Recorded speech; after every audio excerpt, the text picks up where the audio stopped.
नमस्कार दोस्तों, कैसे हैं आप सब लोग। स्वागत करता हूं आपका अपने यूट्यूब चैनल एसपी बोर्ड पर। यह सीरीज का फोर्थ पार्ट रहने वाला है। कल भी हम लोगों ने कुछ इंग्लिश में ग्रामर के बारे में बात की हुई थी और ग्रामर की एक हमने प्रॉपर डेफिनेशन निकाली थी, जो ये थी, grammar is the thing that brings manner in the language. मतलब ग्रामर वह चीज़ है जिससे किसी भी लैंग्वेज या किसी भाषा में एक मैनर आता है, एक तरीका या सहजता आती है, जिससे वह लैंग्वेज और भी ज़्यादा आसान हो जाती है और हम जो अपनी बात एक जगह से या फिर एक व्यक्ति से दूसरे व्यक्ति तक पहुंचाने चाहते हैं और बड़ी आसानी के साथ पहुंचा सकते हैं, बड़ी आसानी सरलता के साथ। ठीक है, यह ग्रामर की बात हो गई। और अब हमने बात की थी कि ग्रामर में कल से आज से हम लोग टेंस स्टार्ट करेंगे। तो ठीक है, अब आगे हम बात करते हैं टेंस के बारे में। तो जैसे ये ग्रामर की डेफिनेशन थी, वैसे ही टेंस की भी कुछ डेफिनेशन होनी चाहिए कि टेंस क्या है, इसका यूज क्यों करते हैं और टेंस में हमें पढ़ना है, कि ये सारी चीज़ में होनी चाहिए, हमारे पास क्लियर होनी चाहिए, तभी जाके हम आगे और आसानी से पढ़ पाएंगे। देखिए, जहाँ तक डेफिनेशन का सवाल है, तो मेरे ख्याल से जैसा आप लोगों ने ग्रामर के बारे में सोचा था, टेंस के बारे में भी वही सोच रहे होंगे, क्योंकि ज़्यादातर आप लोगों के लिए यही पढ़ाया जाता है। आप लोगों का मानना है शायद कि प्रेजेंट, पास्ट और फ्यूचर, यही टेंस है। आपसे कोई बोलेगा कि टेंस क्या है, मैंने कल एक किसी भी, मतलब एक स्टूडेंट ही था, उससे भी यही बात की हुई थी कि हम टेंस पढ़ने वाले, लेकिन उसके पहले एक बार थोड़ा रफ आइडिया तो बता दो। मैं जानना चाह रहा था कि बच्चे आखिर सोचते क्या हैं, उनके सोचने का तरीका क्या है, या फिर अब तक उन्होंने पढ़ा क्या है। तो उन्होंने भी यही बात बोली कि प्रेजेंट, पास्ट और फ्यूचर ही टेंस है। ठीक है, प्रेजेंट, पास्ट, फ्यूचर। और इस प्रेजेंट, पास्ट, फ्यूचर का भी एक वो दायरा होता है। जैसे आज हम 21 जुलाई है, आज के पहले की जो भी डेट, जैसे 19 या फिर 18, जो भी पुराना समय जो बीत चुका है उसको पास्ट माना जाता है। पास्ट होता भी है, मानना क्या है, वो तो होता ही है। और आगे का जो भी टाइम, 22, 23 और भी जो टाइम जो आगे आएगा उसको फ्यूचर बोलेंगे। ठीक। अब इसको अगर हम छोटे नैनो रूप में ले लें, जैसे अभी 6 बज रहा है, इसके पहले 1 मिनट पहले का टाइम 5:59, और भी लेट जाए 5:58, या फिर 11 बजे, 12 बजे, कुछ भी टाइम आए, इसको हम पास्ट बोलेंगे। ठीक। मतलब जो कुछ भी हो चुका है, जो एक्शन या फिर जो काम आज से, अभी से 5 सेकंड, 10 सेकंड पहले, 15 सेकंड पहले जो गुजर चुका है, जिसमें हम कुछ भी नहीं कर सकते हैं, उसको हम पास्ट बोलेंगे। सिंपल सी बात। और आज जो हमारे अभी हाथ में, हम ये जो अभी लिख रहे हैं, आप क्लास ले रहे हैं, इसको प्रेजेंट बोलेंगे। इसमें हम अपनी सुधार करके आगे के फ्यूचर में है जो कुछ होगा, वो आपके इस बात पर निर्भर करेगा कि आज आप क्या कर रहे हैं, तो उसके हम बोलेंगे प्रेजेंट। ठीक है। अब इस प्रेजेंट के आधार पर आने वाला जो समय रहेगा, जैसे 6:10, 6:01 या फिर 6:15, या फिर आने वाले और भी दिन, महीने, साल, वह प्रेजेंट निर्भर करेंगे और ये डिसाइड करेगा आपका फ्यूचर। मतलब आने वाला समय आपका फ्यूचर रहेगा, आज जिस स्थिति में आज आप हैं वो प्रेजेंट है, और आपका जो समय गुजर चुका है उसको पास्ट बोलेंगे। ठीक है। पास्ट कुछ भी हो सकता है, 1 सेकंड हो सकता है, 10 दिन हो सकता है, 10 साल हो सकता है, यही आपका मानना है। अब देखिए, इसको एक हम एक एग्जाम्पल के थ्रू समझते हैं और आप शायद क्लियर हो जाएंगी आपकी चीज़ें। जैसे अभी 6 बज रहे हैं, आपने इससे पहले 5:59 पर खाना अपना कंप्लीट कर लिया। ठीक है। आपकी मम्मी आती है और आपसे पूछते हैं क्या तुमने खाना खा लिया। तो आप, ये जो सेंटेंस है वो पास्ट सिंपल का है, पास्ट इंडेफिनिट का। ईट का सेकंड फॉर्म रहेगा एट। फर्स्ट फॉर्म ईट होता है, सेकंड फॉर्म ईट होता है, और थर्ड फॉर्म इसका ईटन होता है। ठीक है। तो यहाँ पे आप आंसर देंगे आई ईट फूड। ये आपने उस आधार पे दे दिया कि पास्ट की कोई भी बात है, कोई भी एक्शन है, उसके लिए हम पास्ट के रूप में लिखते हैं, तो आप पास्ट सिंपल में इसका आंसर ले लें। ठीक। लेकिन कुछ लोगों ने ये भी बात पढ़ी होगी, उनको स्कूल में पढ़ाया गया होगा कि अभी से कुछ देर पहले जो एक्शन हुआ, कंप्लीट हुआ है, या फिर जो चीज हुई है, उसको हम प्रेजेंट परफेक्ट में लिखते हैं। तो उस आधार पर उनका आंसर ये होगा, आई हैव ईटन फूड। ये प्रेजेंट परफेक्ट का,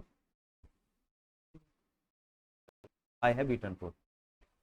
तो जो लोग यह मानते हैं कि कुछ देर पहले किए गए एक्शन को हम प्रेजेंट परफेक्ट में लिखते हैं, उनके अकॉर्डिंग आंसर यह सही होगा। और कुछ ऐसे लोग जो मानते हैं कि पास्ट में की गई घटना, चाहे वह 2 मिनट पहले हुई हो या फिर 2 साल पहले हुई, उसको हम पास्ट में ही लिखेंगे, पास्ट सिंपल में लिखेंगे।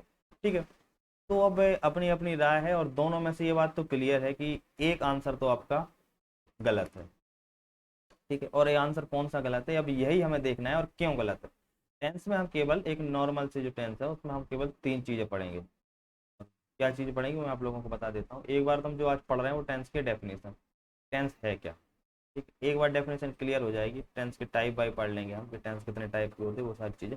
फिर हमें टेंस को पहचानना पड़ेगा कि इस जो एक कोई सेंटेंस लिखा हुआ है सब्जेक्ट पर plus object, I goes to market, I am going to market, ये जो आई प्ले क्रिकेट, ये जो सेंटेंस लिखा रहेगा उसमें कौन सा टेंस यूज किया गया है। ठीक है, आप पहले उस टेंस को पहचानेंगे, और जब आप उस टेंस को पहचान लेंगे तो उसमें कुछ मिस्टेक रहेगी, ऑब्वियसली सी बात है, अगर एग्जाम में आया तो उसमें कुछ ना कुछ मिस्टेक तो रहेगी।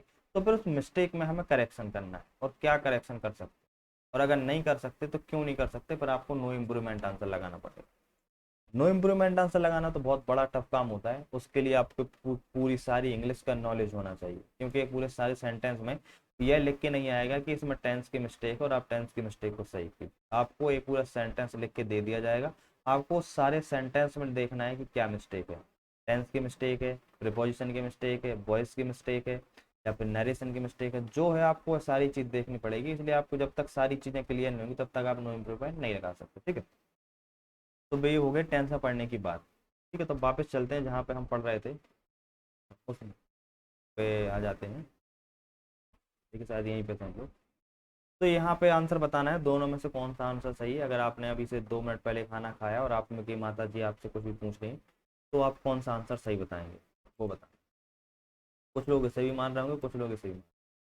लेकिन अगर मुझसे पूछा जाए, और ये सच भी है, पता है यहाँ पे क्या है, जैसे यहाँ पर दोनों ही सेंटेंस सही है, ये वाला सेंटेंस भी पास्ट सिंपल वाला भी सही है, और ये वाला प्रेजेंट परफेक्ट का ये भी सेंटेंस।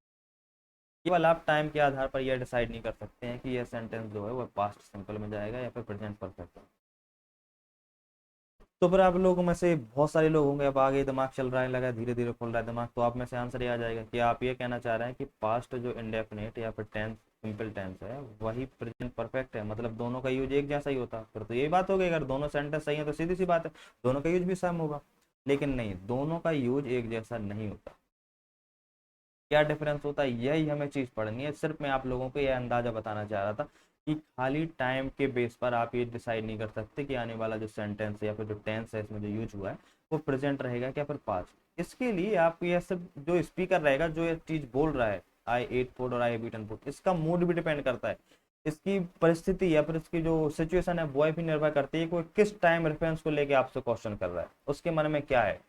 अब मूड तो आपको वो स्पीकर वहां पे आके बोल नहीं सकता, आपको तो सेंटेंस लिखा ही हुआ आएगा एग्जाम में, तो फिर वही आपको क्या है, आप सिर्फ जो यहाँ पे जो आपको वर्ब दी गई होगी ना, आई हैव ईटन फूड या फिर आई ईट फूड, इसी के बेस पर आप डिसाइड करेंगे कि कौन सा टेंस है।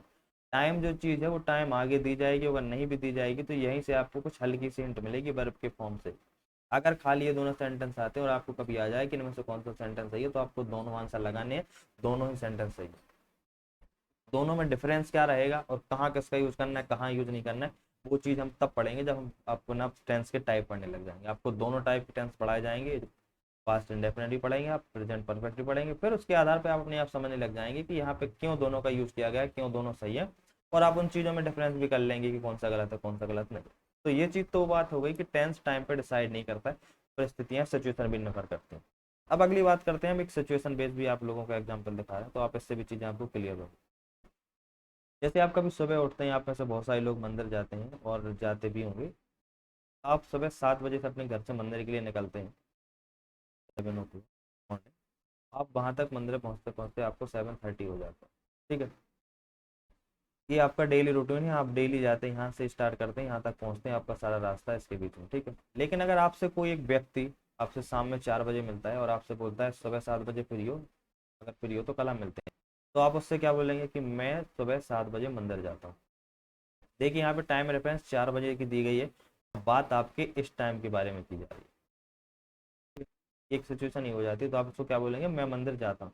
तो उस टाइम पे आपका sentence I go to market ये वाला सही रहेगा। ठीक है, लेकिन अगर आपको कोई व्यक्ति यहीं पे 7:15 पे आपको कोई मिलता है और आपसे बोलता है आप कहाँ जा रहे हैं, तो आप उसको क्या बोलेंगे, मैं मंदिर जा रहा हूँ। तो उस समय आपका जो एक्शन है, जाने का जो टाइम है 7 to 7:30, इसके बीच में कोई व्यक्ति मिलता है, तो उस समय पे आपका जो एक्शन है गो, जो आपका वर्ब है वो है आपकी रनिंग में है, तो उसको हम कंटिन्यूस टेंस में लेंगे, उस आधार पे आपका ये वाला सेंटेंस सही होगा।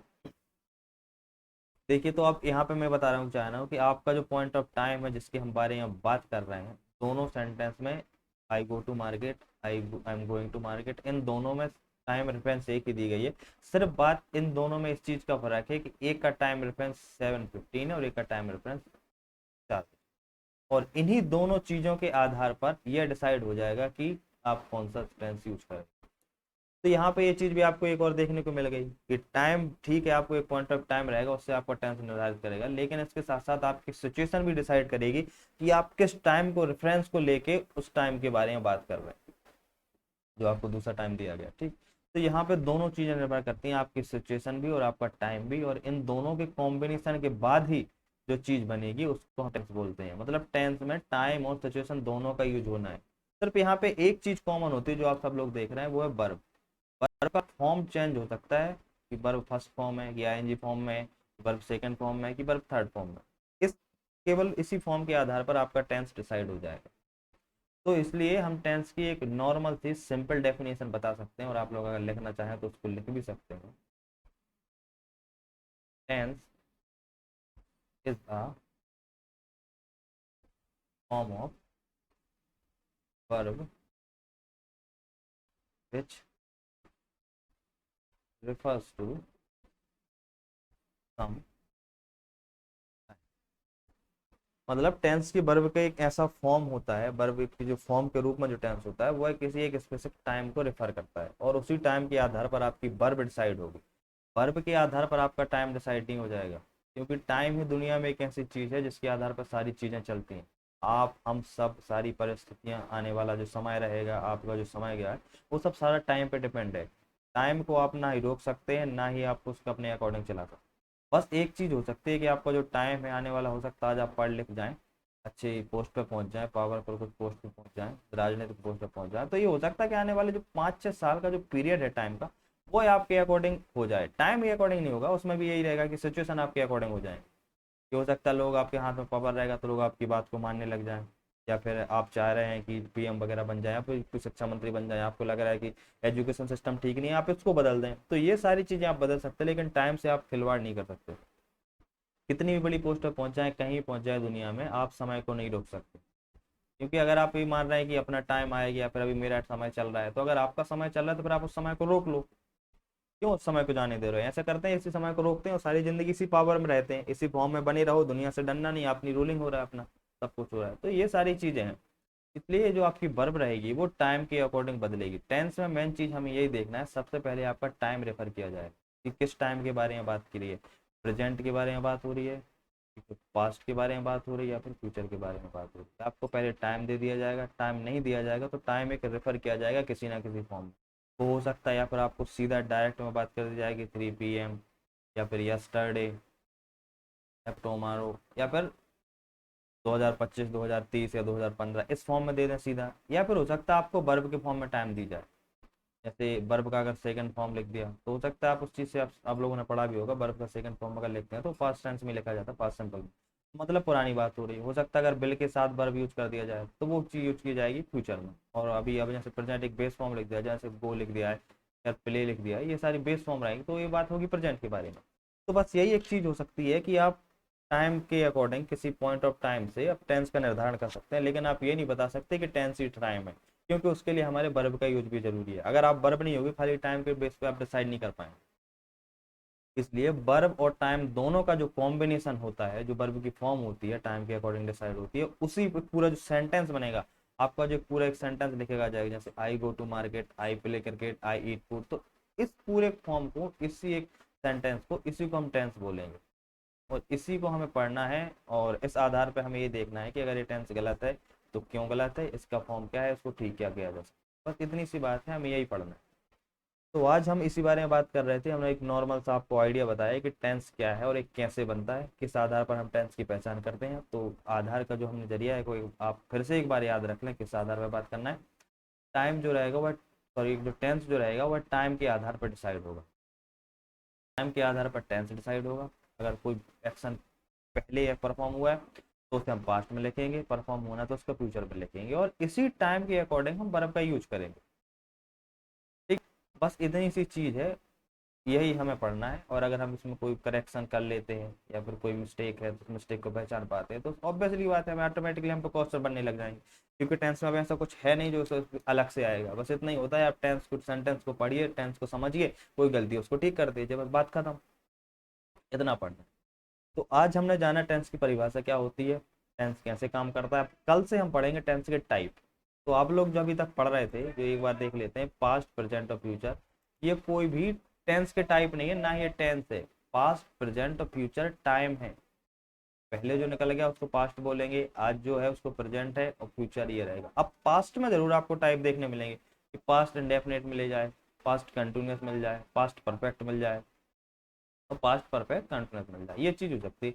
यही चीज आपको प्रेजेंट में देखने मिलेगी और ये चीज आपको फ्यूचर में निर्भर करेगी। लेकिन ये जो आपके जो चार टाइप है, ये आपके टाइम और आपकी सिचुएशन के अकॉर्डिंग डिसाइड होगा। अगर सिर्फ पास्ट फ्यूचर और प्रेजेंट टेंस होते तो ये चार टाइप तो बनते ही नहीं, बात खत्म। पास्ट में कोई भी चीज आई जो पहले हो चुकी है उसको आप पास्ट में डाल देते, आगे कोई भी चीज होनी उसको फ्यूचर में डाल देते, फिर इन चार टाइप का कोई मतलब ही नहीं रह जाता ना। तो सीधी सी बात है, टाइम पे तो टेंस डिसाइड करेगा नहीं, इसके साथ साथ सिचुएशन और वर्ब की फॉर्म जरूर डिसाइड करेगी। यही हमें जानना जरूरी है। और इसी बारे में हम कल से बात करेंगे, और कल से कोशिश करेंगे कि हम वर्ब के बारे में भी हल्का सा नॉलेज लें कि वर्ब क्या है, वर्ब कैसे काम करती है। फिर उस आधार पे हम धीरे धीरे टेंस स्टार्ट करेंगे। हो सकता है चीज़ों में टाइम लग जाए समझने में, जो आपका टेंस 10 दिन में, सॉरी 1 हफ्ते में हो रहा था वो आपका 10 दिन में हो जाए। लेकिन एक बार पूरे तरीके से खत्म करेंगे, जड़ से खत्म करेंगे चीज़ों को, हम धीरे धीरे समझेंगे। एक बार पूरी चीज़ें जब कंप्लीट हो जाएगा ना आपका सिलेबस, फिर आप जो एक रिवीजन करेंगे पूरी चेन से जुड़ जाएगा ना सिलेबस, तब आप जाके पूरा सेंटेंस भी सही करने लग जाएंगे। यही चीज़ हमें पढ़नी है और इसी के बारे में हम बात करेंगे। तो आज के लेक्चर में बस इतना ही था, बाकी अब जो बातें होंगी वो हम कल बात करेंगे। तब तक के लिए धन्यवाद, जय।